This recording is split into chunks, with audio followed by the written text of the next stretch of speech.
हमें यह संकल्प लेना पड़ेगा कि हम भारत के लोकतंत्र को किसी के द्वारा हाईजैक किसी भी सूरत में नहीं होने देंगे। और आज इस देश के जैसे हालात हैं उससे आप सभी अच्छी तरह परिचित हैं। इतना मैं जरूर आपको विश्वास दिलाना चाहता हूं, भारतीय जनता पार्टी जिसका मैं अध्यक्ष हूं, वह भारतीय जनता पार्टी यह मानकर चलती है कि भारत का आर्थिक विकास और आध्यात्मिक विकास दोनों साथ साथ होना चाहिए। इसलिए जिस विचारधारा को स्वीकार करके हमने इस देश में राजनीतिक यात्रा प्रारंभ की है, वह हमारी विचारधारा भारत की सांस्कृतिक धारा से जुड़ी हुई है। भारत की सांस्कृतिक धारा से हमने अपने को अलग नहीं किया।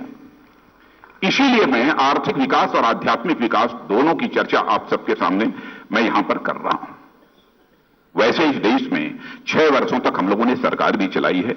आदरणीय अटल बिहारी वाजपेयी जी हमारे प्रधानमंत्री रहे हैं। उन सब सारी चीजों का उल्लेख नहीं करना चाहूंगा, लेकिन इतना मैं जरूर आपको बतलाना चाहता हूं, स्वतंत्र भारत के इतिहास में कभी भी जीडीपी की ग्रोथ रेट इतनी नहीं रही है जितनी कि आदरणीय अटल बिहारी वाजपेयी जी के शासनकाल में इस हिंदुस्तान में जीडीपी की ग्रोथ रेट रही है।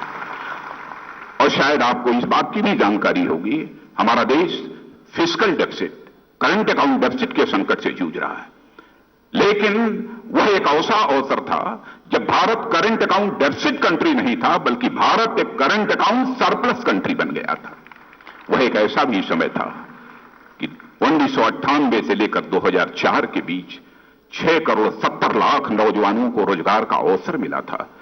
लेकिन वहीं पर 2004 से लेकर 2010 तक कांग्रेस नेतृत्व की यूपीए की सरकार में केवल 27 लाख रोजगार के नए अवसर सृजित हुए। यह केवल एक छोटा सा नमूना मैंने आप सबके सामने रखा है। बहनों भाइयों, हम कैसे विकास करेंगे, हम भारत को कैसा विकसित भारत बनाना चाहते हैं, बहुत लंबा भाषण इसके बारे में तो मैं नहीं करूंगा। लेकिन इस देश के दूसरे राज्यों में भी हम सरकार चला रहे हैं। एक राज्य हमारा गुजरात, कौन इस सच्चाई को नकारेगा कि सचमुच विकास के संदर्भों में आज इस हिंदुस्तान का मॉडल स्टेट यदि कोई कहा जाता है तो उस राज्य का नाम है गुजरात। हमारे मध्य प्रदेश में चले जाइए, छत्तीसगढ़ में चले जाइए, गोवा में चले जाइए, तुलना कर लीजिए। गवर्नेंस के मामले में, शासन चलाने के मामले में कौन सी राजनीतिक पार्टी सबसे बेहतर है। और मैं ही ये नहीं कह रहा हूं, भारत के ही नहीं बल्कि दुनिया के राजनीतिक विश्लेषक इस सच्चाई को स्वीकार करने लगे हैं कि भारत के अंदर अन्य राजनीतिक पार्टियों से बेहतर सरकार चलाने वाली यदि कोई पार्टी है तो उस पार्टी का नाम भारतीय जनता पार्टी है। ये सभी अब इस सच्चाई को स्वीकार करने लगे हैं। भारत कैसा था, भारत हमको कैसा बनाना है, इसका चित्र हम लोगों के सामने पूरी तरह से स्पष्ट है। उसकी भी बहुत विस्तार में जाकर आप सबके सामने कोई चर्चा नहीं करना चाहूंगा। हम भी चाहते हैं केवल नेतृत्व ही में न बदले, बल्कि व्यवस्था में भी परिवर्तन हो। व्यवस्था में परिवर्तन, हम केवल आर्थिक व्यवस्था में परिवर्तन नहीं चाहते हैं, हम आर्थिक व्यवस्था में भी परिवर्तन चाहते हैं, हम राजनीतिक व्यवस्था में भी परिवर्तन चाहते हैं, हम न्यायिक व्यवस्था में भी परिवर्तन चाहते हैं और हम प्रशासनिक व्यवस्था में भी परिवर्तन चाहते हैं। हम एक समग्र और समेकित परिवर्तन व्यवस्थाओं में चाहते हैं। यह भारतीय जनता पार्टी की एक अपनी सोच है। भ्रष्टाचार एक अहम सवाल है।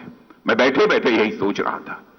जानकारी जब मुझे दी गई, वैसे मुझे पहले से भी इस बात की जानकारी थी कि हमारे आचार्य बालकृष्ण जी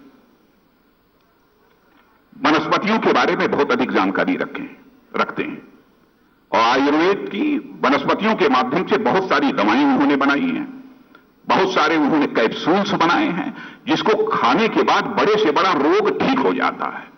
तो मैं बैठे बैठे सोच रहा था कि आज जब मैं खड़ा होऊंगा बोलने के लिए तो आचार्य बालकृष्ण जी से मैं कहूंगा कि एक ऐसा हर्बल कैप्सूल तैयार कीजिए ताकि यदि कोई बहुत बड़ा भ्रष्टाचारी है तो वह घोटालेबाज है तो वह घोटाला करना छोड़ दे, कम से कम एक ऐसा एक हर्बल कैप्सूल तैयार करे। लेकिन भाइयों, इसका सचमुच सही इलाज यदि कोई कर सकता है तो वह भारतीय जनता पार्टी ही करेगी, क्योंकि हम लोगों के दिल में एक तड़पन है। हम राजनीति केवल सरकार बनाने के लिए अथवा सरकार चलाने के लिए राजनीति नहीं करते हैं। हम राजनीति यदि करते हैं तो समाज बनाने के लिए राजनीति करते हैं, देश बनाने के लिए राजनीति करते हैं। इस संकल्प के साथ हम लोग राजनीतिक क्षेत्र में काम कर रहे हैं। मुद्दे बहुत सारे हैं, मैं बहुत ही संक्षेप में अपनी बात रख रहा हूं। मुद्दे बहुत सारे हैं। काले धन का जहां तक सवाल है, काले धन के सवाल को लेकर मैं समझता हूं सारा देश चिंतित है, और काले धन के विषय के कारण, इस मुद्दे के कारण केवल हमारी देश की अर्थव्यवस्था ही खोखली नहीं हुई है, बल्कि मैं मानता हूं कि भारत के स्वाभिमान पर भी एक गहरी चोट पहुंची है। काले धन की चुनौती को भारतीय जनता पार्टी ने भी स्वीकार न किया होता तो शायद हमारे आदरणीय आडवाणी जी ने काले धन के सवाल को लेकर सारे देश में एक जागरूकता पैदा करने के लिए उन्होंने यात्रा प्रारंभ न की होती। लेकिन हां, पूज्य स्वामी जी, मैं इतनी बात विश्वास के साथ कह सकता हूं, मैं सारी बात यहां पर नहीं रखना चाहूंगा क्योंकि अभी हमारे मोदी जी भी यहां पर बोलने वाले हैं। इस संबंध में विस्तार पूर्वक वह सारी चीजों की चर्चा करेंगे। लेकिन इतना ही आपसे मैं कहना चाहूंगा कि काला धन का जहां तक सवाल है, यह हम लोगों के लिए एक चुनौती है, और हम ऐसे हालात पैदा करेंगे कि काला धन पैदा होने ही न पावे, और जो काला धन है उसका समाज के लिए और देश के लिए उपयोग हो। उसको कैसे राष्ट्रीय संपत्ति घोषित किया जा सकता है, क्या होगा, इनकी सारी पहलुओं पर भारतीय जनता पार्टी निश्चित रूप से विचार करेगी। टैक्स रैशनलाइजेशन, करों का जहां तक प्रश्न है, आपने कहा कि सारे टैक्सेस को समाप्त करके एक ट्रांजैक्शन टैक्स लगाया जाना चाहिए। सचमुच जब एक बार पहले भी आपसे चर्चा हुई थी तो यह तरीका अथवा यह विकल्प जो ट्रांजैक्शन टैक्स का है बहुत ही अच्छा है, और भारतीय जनता पार्टी भी सचमुच यही चाहती है कि टैक्सेशन का बोझ जनता के ऊपर न रहे। यह तो हम लोगों की भी अपनी सोच है, लेकिन इस संबंध में जो भी विचार करके जहां पर इसमें कमियां होंगी, जहां कुछ भी दुरुस्त करना होगा, वो तो भारतीय जनता पार्टी उस पर विचार करके जो भी करना है वो तो करेगी।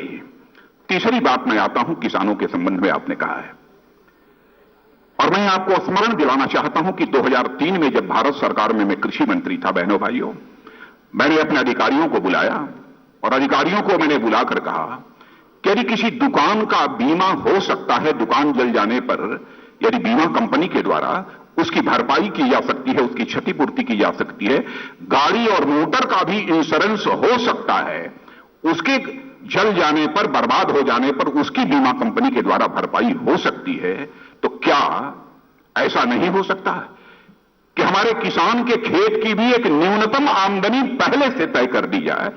तो मुझे याद है कि हमारे सचिव ने उस समय यह कहा था कि सर यह कैसे हो सकता है। तो उस समय मैंने सचिव को कहा था, मैं तो नहीं जानता हूं, लेकिन इतना मैं जानता हूं कि परमात्मा ने जब इस धरती पर समस्याएं पैदा की हैं तो परमात्मा ने समस्या पैदा करने के पहले ही इस धरती पर उसका समाधान भी पैदा किया है। यह आप सबका काम है कि उस समाधान की तलाश कीजिए। और एक नई स्कीम उस समय हमने निकाली थी, लेकिन ज्यों ही यह हमने स्कीम 20 जिलों में लागू की थी, 2 महीने के बाद ही चुनाव हुआ और हमारी सरकार चली गई थी। कांग्रेस के कई मित्रों ने हमारी उस स्कीम की सराहना की है। उस स्कीम का नाम है फार्म इनकम इंश्योरेंस स्कीम, कृषि आय बीमा योजना। और बहनों भाइयों, हमारी पार्टी में इसको लेकर कहीं विमति नहीं है। भारतीय जनता पार्टी आएगी तो कृषि आमदनी बीमा योजना लागू करेगी। हम बुआई के पहले ही खेत की न्यूनतम आमदनी तय करेंगे। लोगों ने कहा काम बहुत कठिन है, लेकिन इसको किया है, हम लोगों ने एक्सपेरिमेंट किया है। तत्कालीन वित्त मंत्री जसवंत सिंह जी ने कहा कि यदि सारे देश में भी लागू इसे करना हो तो मैं अपने खजाने से पैसा देने के लिए तैयार हूं। यशवंत सिन्हा जी भी थे, सब लोगों ने इस बात को कहा था। और साथ ही साथ न्यूनतम समर्थन मूल्य निर्धारित करने के लिए भी जो स्वामीनाथन कमीशन की रिकमेंडेशन है, C2 प्लस 50% की प्रॉफिट। अब इस संबंध में भी हम लोग गंभीरतापूर्वक विचार कर जो भी हो सकता है करेंगे। प्रश्न भाषा का है। हम इस सच्चाई को स्वीकार करते हैं कि भाषा व्यक्ति के सोच और चिंतन को भी प्रभावित करती है, व्यक्ति के सोच और चिंतन को भी प्रभावित करती है। हमारी जो भी मातृभाषाएं हैं, जो भी हमारी भाषाएं हैं, भारतीय भाषाएं, सारी भारतीय भाषाओं को प्रोत्साहन दिया जाना चाहिए। एक अपने शासनकाल का उदाहरण मैं बतलाना चाहता हूं, जिसका प्रस्ताव हमने तैयार किया था लेकिन आगे इसको कैसे करना, क्या करना, किस रूप में करना, इस संबंध में तो हम लोग विचार करेंगे। लेकिन उत्तर प्रदेश में जो मैंने किया था और उसको आगे लागू करने वाले थे, लेकिन वो नहीं हो पाया, वो पड़ा हुआ है अभी तक। हमने कहा था प्राइमरी एजुकेशन, प्राथमिक शिक्षा भारतीय भाषाओं में ही दी जानी चाहिए, उसके बाद अन्य किसी भी भाषा को यदि कोई पढ़ना चाहता है तो उस भाषा को पढ़ सकता है। यह जो है हम लोगों की सोच थी। तो बहनों भाइयों, इन मुद्दों पर विशेष रूप से मुझे यही कहना था। और इतना जरूर कहना चाहता हूं, भारत लगता है आज कि स्वाभिमानी भारत नहीं रह गया। जैसा अरुण जी कह रहे थे कि पाकिस्तान हमारे देश की सीमा में आता है, हमारे सेना के जवान की हत्या करने के बाद उसका सिर कुचल देता है, एक जवान का सिर धड़ से अलग करने के बाद सिर अपने साथ ले जाता है। चीन भारत को चारों तरफ से घेरने की कोशिश कर रहा है। हमारे एक भारतीय राजनयिक की गिरफ्तारी होती है, और केवल गिरफ्तारी ही नहीं होती है बल्कि उसके साथ बदसलूकी भी होती है। ऐसे हालात इस देश में इस कांग्रेस की हुकूमत ने पैदा किए हैं। भारतीय जनता पार्टी की सोच है कि हम एक विकसित भारत का निर्माण करेंगे, एक स्वाभिमानी भारत का निर्माण करेंगे, और ऐसे भारत का निर्माण करेंगे कि इस भारत का कोई भी सपूत दुनिया के किसी भी कोने में जाता हुआ दिखाई दे तो लोग यह कहें कि स्वाभिमानी भारत का स्वाभिमानी सपूत है। हम यह आवाज दुनिया के मुंह से सुनना चाहते हैं। और हम सारे लोगों का विश्वास जिस नेतृत्व के ऊपर है, उस नेतृत्व की घोषणा भारतीय जनता पार्टी ने कर दी है। और आपके सामने ये प्रत्यक्ष हमारे बैठे हुए हैं हमारे श्री नरेंद्र जी मोदी, इन पर हम लोगों का पूरा विश्वास है। रेलवे के प्लेटफार्म से चलकर वह गुजरात की सत्ता के प्लेटफार्म पर पहुंचे, और रेलवे के प्लेटफार्म से अब वह चलकर इस हिंदुस्तान के सत्ता के प्लेटफार्म पर वह पहुंचे। इसके लिए हम सभी को पूरी ताकत के साथ काम करने की जरूरत है। इन्हीं शब्दों के साथ पूज्य स्वामी जी, आपने जो यह बहुत ही गहन चिंतन मनन करने के बाद जो यह फैसला किया है वह देश के हित में है। मैं इसके लिए आपके प्रति आभार व्यक्त करता हूं।